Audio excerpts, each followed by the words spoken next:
தென்னகத்து James bond Jaishankar அவர்களுக்கு அந்த தென்னகத்து James bond அப்படிங்கிற பட்டம் எப்படி வந்துச்சுன்னு பார்த்தீங்கன்னா, அவர் ஆரம்பகால படங்கள் பார்த்தீங்கன்னு வைங்களேன், யார் நீ, சிஐடி சங்கர், துணிவே துணை, அதே மாதிரி இருவல்லவர்கள், இப்படி படங்கள்லாம் பார்த்தீங்கன்னா ஒரு துப்பறியும் ஒரு அந்த படமே ஒரு த்ரில்லாக அப்படியே போக ஜேம்ஸ் பாண்ட் படம் பார்த்த மாதிரியே இருக்கும்.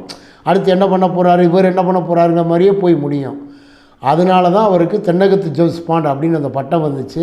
அவர் நடித்த பெரும்பாலான படங்கள் அப்படி தான், அந்த மாதிரி நடித்ததுனால அவருக்கு அந்த பேர் வந்துச்சு.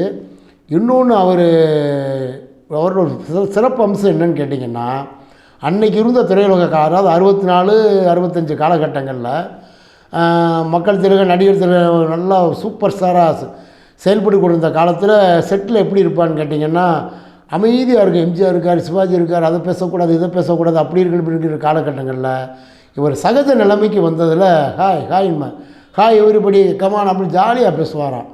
உங்களுக்கு உதாரணத்துக்கு சொல்லணும்னா, சிஐடி சகுந்தரா ஒரு நடிகை உங்களுக்கு தெரியும், கவர்ச்சி நடிகை. அந்த சகுந்தராங்கிற நடிகையை ஒப்பந்தம் பண்ணிட்டாங்களாம் சிஐடி சங்கர் படத்தில். அந்த நடிகையை இப்போ நினச்சிருந்தா மாற்றிருக்கலாம், ஆனால் அவர் மாற்றலைங்க.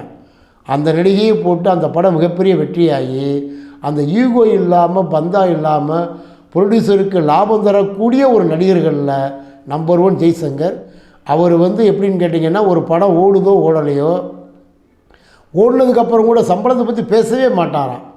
அதனால தான் அவர் 150 படம் கதாநாயகன் நடித்து தமிழ் சினிமாவில் பெரிய விஷயம். 150 படம் கதாநாயகன் நடிக்கிறது பெரிய விஷயம்.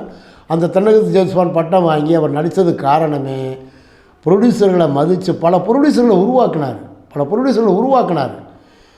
எம்ஜிஆரை வச்சு சிவாஜியை வச்சு கால் சீட் இல்லாமல் திரும்புகிற ஆளுகள்லாம் அப்படி அதில் வச்சு இப்படி படம் யோசிக்க தயங்கின காலங்களில் இவரை வச்சு எடுத்து படம் பண்ணலாம், சம்பாதிக்கலாம், ஜெயிக்கலாம் அப்படிங்கிற தன்னம்பிக்கையை ஊட்டின ஒரு தன்னம்பிக்கை நடிகர்னால் அது ஜெய்சங்கர் தான்.